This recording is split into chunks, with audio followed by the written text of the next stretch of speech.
రావటమే లక్షలాది ఉద్యోగాలు జగన్మోహన్ రెడ్డి గారు ఇవ్వటం అనేటువంటి జరిగింది. అందరూ చెప్తా ఉన్నారు అభివృద్ధి లేదు అని అంటున్నారు. ఛాలెంజ్ చేస్తున్నాం, ఈ యొక్క టేబుల్ నుంచి కూడా, ఈ యొక్క మహాసభ నుంచి కూడా ఛాలెంజ్ చేస్తున్నాం. ఇవాళ వచ్చినటువంటి పద్ధతిలో 15 లక్షల ఉద్యోగ వ్యవస్థని క్రియేట్ చేసినటువంటి జగన్మోహన్ రెడ్డి గారు, అదే తరహాలో 15,000 లక్షల కోట్ల రూపాయలు పెట్టుబడులు తీసుకొచ్చి అనేక ప్రాంతాల్లో అన్ని రకాలుగాను కూడా డెవలప్ చేసినటువంటి జగన్మోహన్ రెడ్డి గారు. ఇవన్నీ కూడా ఎక్స్ప్లెయిన్ చేస్తా, ఎవరైనా కానీ రావచ్చు. లేదనుకుంటే సాక్షి పత్రిక చదువుకుంటే, ఆర్టికల్స్ చదివితే ఏ ఫ్యాక్టరీ ఎప్పుడెప్పుడు వచ్చింది అనేటువంటి చెప్పాలి. సమ్మెట్లో కూర్చుకుంటే ఈ భారతదేశంలోనే అదానీ, అంబానీ పెట్టుబడిదారులందరినీ ఒకే వేదిక మీద కూర్చోబెట్టగలిగినటువంటి శక్తి సామర్థ్యాలు కలిగినటువంటిది జగన్మోహన్ రెడ్డి గారు. కాబట్టి పెట్టుబడులకి ఒళ్ళు రావటం అనేది జరుగుతా ఉంది. ఇవాళ మన దేశం, రాష్ట్రం బాగుపడటానికి కారణం ఈ పెట్టుబడులు వెల్లువే. కానీ ఎక్కడ జరిగింది? ఏ రోడ్డు బాగోలేదో, లేకపోతే ఎవడం చనిపోతే ఏ కులం వాడో ఆ కులవాడు చచ్చిపోయాడు కాబట్టి మా కులవాడు అంటున్నారు, ఏదైనా కులవాడిని విమర్శిస్తే మా కులవాడిని విమర్శిస్తున్నారు అనేటువంటి తప్ప నువ్వు స్పెసిఫిక్ గా పలానా చోట ఇది జరగలేదని చెప్పానండి. ఆకలి బాధలు ఉన్నాయా ఆంధ్రప్రదేశ్లో? ఎవరైనా ఆకలి బాధతో చనిపోయారనేటువంటి పద్ధతి ఉందా? ప్రతి మనిషికి కూడా, ఏ ఒక్కరికి కూడా ఇబ్బంది లేనటువంటి పద్ధతిలో గడప వద్దకే ప్రభుత్వాన్ని తీసుకెళ్తున్నారు. గడప వద్దకే సమస్యలన్నింటినీ కనుక్కుని వాటిని సాల్వ్ చేసేటువంటి ప్రభుత్వం తీసుకొచ్చింది. అందుకే చెప్తున్నాం, రవి అస్తమించిన బ్రిటిషర్ సామ్రాజ్యాన్ని వదిలి వెళ్ళిపోతే జగన్మోహన్ రెడ్డి గారు పట్టుకుని నేను తనమన భేదాలు లేకుండా అందరికీ సౌకర్యాలు కలగజేసేటువంటి పద్ధతిలో తీసుకురావడం జరిగింది. ఎవరైనా చూసి అనుకుంటారండి?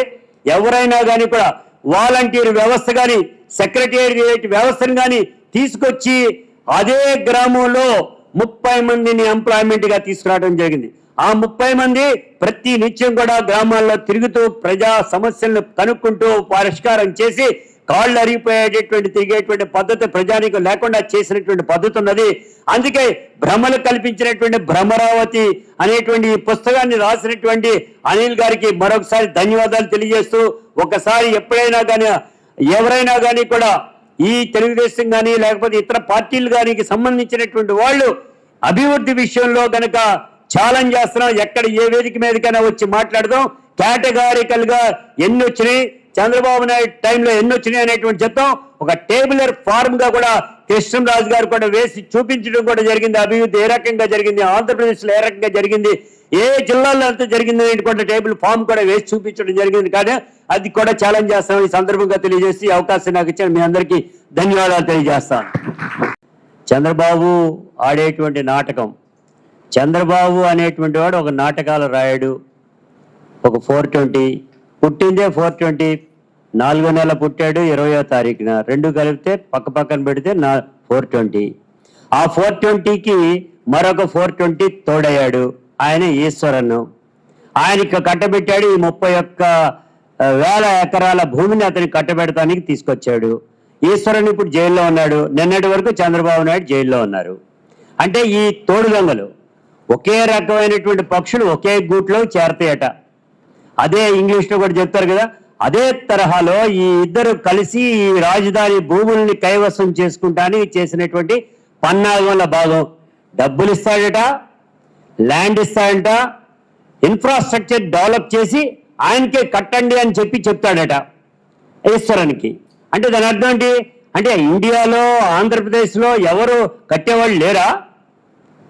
ఇంత బ్రహ్మాండమైనటువంటి ఇన్ఫ్రాస్ట్రక్చర్ తయారు చేయగలిగినటువంటి భారతదేశ శాస్త్రవేత్తలు అందరూ ఎంతో మంది ఉంటే వాళ్ళందరినీ కాదని చెప్పేసి సింగపూర్ బయలుదేరి వెళ్ళినటువంటి ఈయన, సింగపూర్లో హోటల్ కట్టుకుంటానికి ప్రయత్నం చేసినటువంటి చంద్రబాబు నాయుడు ఈ ఆంధ్రప్రదేశ్ రాష్ట్ర ప్రజానికానికి భ్రమలు కల్పించినటువంటి పద్ధతిలో తీసుకున్నటువంటి వైనమే ఇవాళ ఈ అమరావతిని ఇంత సర్వనాశనం చేయటం అనేటువంటిది. నా ఫ్రెండ్స్ అందరూ ఉన్నారు హైదరాబాద్లో కొంతమంది.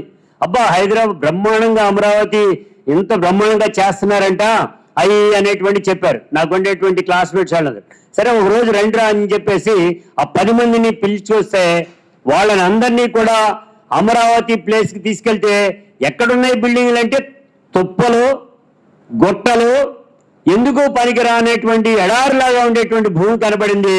కట్టనటువంటి పద్ధతిలో ఉండేటువంటి బిల్డింగ్లు, వెళ్ళ కూడా వేయనటువంటి బిల్డింగ్లు 4 కనబడి, ఆ 4గిట్లోకి ఒకటేమో అసెంబ్లీ కనబడుతుంది, కోర్టు కనబడుతుంది. అసెంబ్లీలో గడిగి పెడితే వాన వస్తే కింద నీళ్లు ఉంటాయి, కోర్టులోకి వెళ్తే ఎటు నుంచి గాలి వస్తుందో తెలియదు, ఎటు నుంచి పోతుందో కూడా తెలియనటువంటి దాంట్లో ఒక టెంపరీ కన్స్ట్రక్షన్స్ స్టార్ట్ చేయడం జరిగింది. అంటే ఇది ఒక భ్రమ కల్పించేటువంటి పద్ధతిలో చంద్రబాబు నాయుడు ఆడినటువంటి నాటకంలో భాగమే ఈ జరిగినటువంటిది.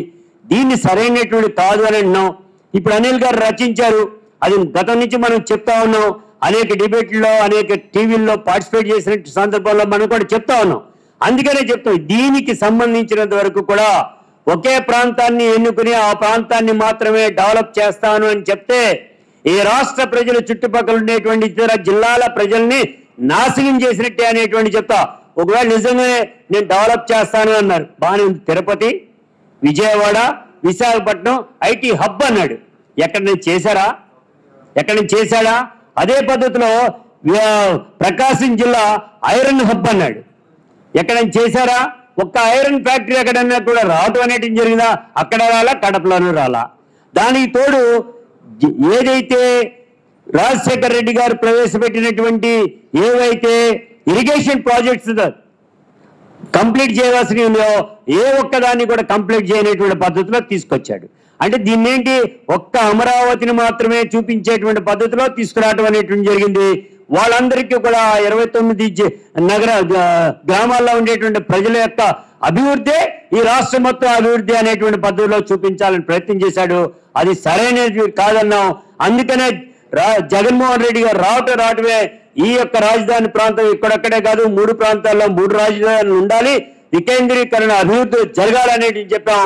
అదే తరహాలో గతంలో జరిగిన మీటింగ్ లో కూడా అభివృద్ధి ఏ రకంగా ఈ ఆంధ్రప్రదేశ్ లో ఇవాళ 5 సంవత్సరాల్లో జరిగిందనేటువంటి కూడా చెప్పాం.